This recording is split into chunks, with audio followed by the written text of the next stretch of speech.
পেঁয়াজটা আমি কেটে নিয়েছি, পেঁয়াজ দিয়ে আমি রুটি করব। আর আলুটা সিদ্ধ করে নিয়েছি, নতুন আলু, এটা দিয়ে আলুর দম হবে। তার জন্য নিয়ে নিয়েছি টমেটো, আদা, কাঁচা লঙ্কা, আর পরে দিয়ে দেবো এই যে ধনেপাতা। এটা এবার বন্ধ করুন।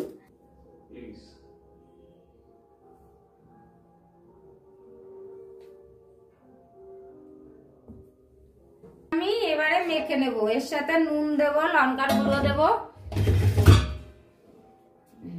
থাক এবার হয়েছে।